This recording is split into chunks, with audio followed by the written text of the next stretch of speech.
Tuangalie ukuaji na kasi ya uwekezaji wa ndani tukitofautisha na ule wa nje katika kipindi hiki ambacho tunasema tunakijadili hapa. Sawa, ni kweli ukuaji wa uwekezaji kwenye maeneo ya kilimo, viwanda, utalii, real estate umekuwa kwa kasi. Watu wamehamasika. Unajua ukishaona kuna mazingira mazuri ya kufanya biashara na wewe una kimtaji chako sehemu, ukaona unakiweza kukiweka katika biashara yako ambao uko interest nao kuifanya, alafu unaona ina grow kwa siku, ina maana moja kwa moja hiyo uwekezaji utakuwa mkubwa. Kwa hiyo tumeona watu sasa hivi ni mashahidi, mkipita huko kuna watu wanawekeza kwenye mahoteli, tunapita huko tunaona watu wanawekeza kwenye petrol stations, tunapita huko unaona kuna watu kwenye supermarket.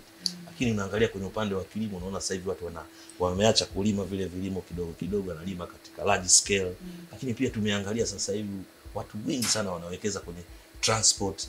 Unapita unakuta kuna mabasi mengi luxury usiku, siku hizo unaona miundombinu imewekwa vizuri.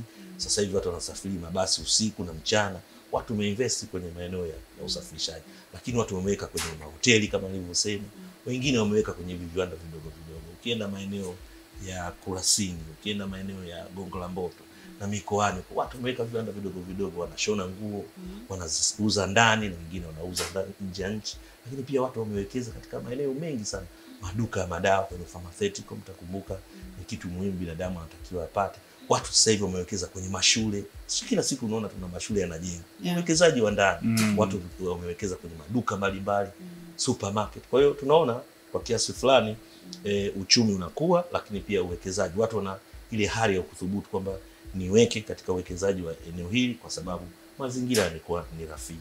Uweze kutoa pesa yako ambayo umeitafuta kwa jasho kwa miaka kadhaa, alafu unasita kuipeleka sokoni kwa sababu ya mazingira unaona sio rafiki. Ila ukikuta mazingira rafiki, ni dhahiri shahiri kwamba unaweza ukawekeza.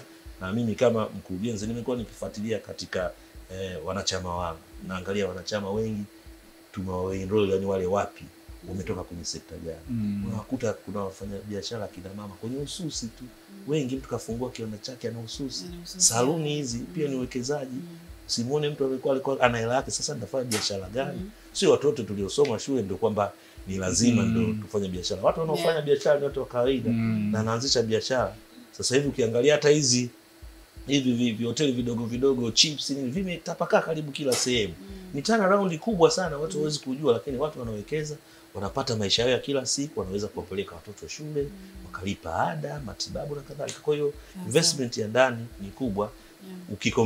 Ukikompea na hiyo FDIs ambayo inajulikana kwamba foreign direct investment, ni muhimu lazima ufuate utaratibu wa kuja TIC, ujue wapi pa kuwekeza. Lakini wa ndani ni wewe na wewe unaangalia wapi nimepata, nafungua hoteli yangu, nafungua guest house yangu, nafungua supermarket yangu, naanza kufanya hivi. Union Meat, sijui kuna mtu mmoja anaitwa Kamaka anafanya mambo ya kuuza maeneo, viwanja. Si kuna biashara ya viwanja sasa hivi watu wananunua.